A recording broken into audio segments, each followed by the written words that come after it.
শুরুতেই যে গুরুত্বপূর্ণ খবর আপনাদের দেব, জনস্বার্থে করা হাইকোর্ট। মধ্য কলকাতায় মিটিং মিছিলে আপত্তি আদালতের। আরজিকর ইস্যুতে মিছিলের মামলায় করা হাইকোর্ট। ভবিষ্যতে মিটিং মিছিলের নিষেধাজ্ঞার সম্ভাবনা। জনস্বার্থে করা হাইকোর্ট। মধ্য কলকাতায় মিটিং মিছিলে আপত্তি আদালতের। কি পর্যবেক্ষণ আদালতের, কেন আপত্তি, আরো ডিটেলে জানাবেন আমাদের প্রতিনিধি অর্ণব হাজরা রয়েছেন সঙ্গে। অর্ণব,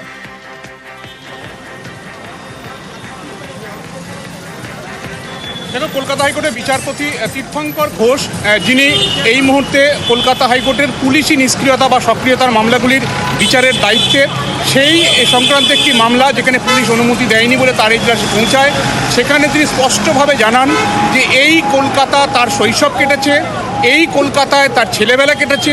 তিনি জানেন এই কলকাতার হার্ট বা প্রাণকেন্দ্র কোনটা। এই ধর্মতলা, আমি যেখান থেকে লাইভ করছি, এই সেন্ট্রাল অ্যাভিনিউ বা চাঁদনি চক চত্বর, এই জায়গায় যদি কোনো মিটিং হয়, সেখানে কতটা অসুবিধার মধ্যে পড়তে হয় সাধারণ মানুষকে, এটা বিলক্ষণ তিনি বোঝেন। কারণ তার শৈশব, তার ছেলেবেলা, তার স্কুলবেলা সব এগুলির মধ্যে জড়িত রয়েছে। ভবিষ্যতে তিনি কোনো মিটিংয়ের অনুমতি দেবেন না পুলিশের মামলা করাকালীন, এটা তিনি স্পষ্ট করে দিচ্ছেন। কারণ এই সাধারণ মানুষের সমস্যা, এই সমস্যাকে তিনি বাড়তে দিতে পারেন না। যেখানে কলকাতার আরেকটা নতুন কলকাতা তৈরির উদ্যোগ নেওয়া হচ্ছে এবং সমস্ত ডিপার্টমেন্ট কলকাতার পুরোটার কার্যত একটু একটু করে নিউ টাউনে শিফট হচ্ছে, তাহলে নিউ টাউনে, আমি রাজ্য সরকারকে বলবো, নিউ টাউনে কোনো একটা নির্দিষ্ট জায়গা, বড় জায়গা রাজ্য সরকার নির্দিষ্ট করুক যেখানে আগামী দিনে মিটিং হবে।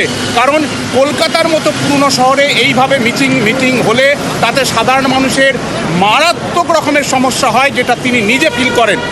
আমি খুব সূত্র মারফত যেটুকু জানতে পারছি, এটা বিচারপতি নিজের পর্যবেক্ষণ, তার শৈশবের নয়। কিছুদিন আগে কলকাতার এই ধর্মতলায় একটি মিটিং হচ্ছিল, বিচারপতি নিজের গাড়ি পর্যন্ত আটকে যায়। তিনি যদিও একেবারে ট্রাফিক নিয়ম মেনেই তিনি পৌঁছান, একদিন মামলা চলাকালীন তিনি সেটা বুঝিয়েও দেন যে কলকাতার ধর্মতলার কোন দিকটায় কী আছে তার মুখস্থ। তাতেও যখন এই অনুমতি নিয়ে মামলাগুলো হচ্ছে, এটি নিয়ে একটা নির্দিষ্ট গাইডলাইন করা উচিত। কি বিষয়ে এতগুলি কথা খরচ করলেন আজ বিচারপতি তীর্থঙ্কর ঘোষ ৩৫ নম্বর আদালত কক্ষে বসে? না, বিষয়টা হচ্ছে 18 তারিখ আরজিকর মামলার রায়, তার প্রাককালে 16 তারিখ অর্থাৎ কাল বৃহস্পতিবার একটি মিছিল করতে চায় একটি সংগঠন, এবং প্রায় কয়েকশো জমায়েত তারা করতে চায়। ওয়েলিংটন থেকে তারা চায় রানী রাসমণি পর্যন্ত মিছিল করে আসতে। এই জায়গাতে পুলিশ অনুমতি না দেওয়ায় মামলা হয়। বিচারপতি জানিয়ে দেন অবশ্যই মিটিং করা এটা একটা মৌলিক কর্তব্য বা একটা ফান্ডামেন্টাল রাইট, সাংবিধানিক অধিকার, কিন্তু সেটা কখনই ধর্মতলা এবং কলকাতার প্রাণকেন্দ্রকে এভাবে অবরুদ্ধ করার মধ্য দিয়ে নয়। শেষমেশ তিনি যে রুটে তারা অনুমতি চেয়েছিলেন সেই রুট তিনি ঘুরিয়ে দেন। ওয়েলিংটন থেকে কলেজ স্কয়ার পর্যন্ত মিছিলের রুট তিনি তৈরি করে দেন এবং রানী রাসমণি, ডোরিনা ক্রসিং, আমি যে জায়গাটা রয়েছি এই জায়গাটাকে তিনি বাঁচানোর একটা চেষ্টা তার নির্দেশনামার মধ্য দিয়ে উল্লেখ করে দিলেন।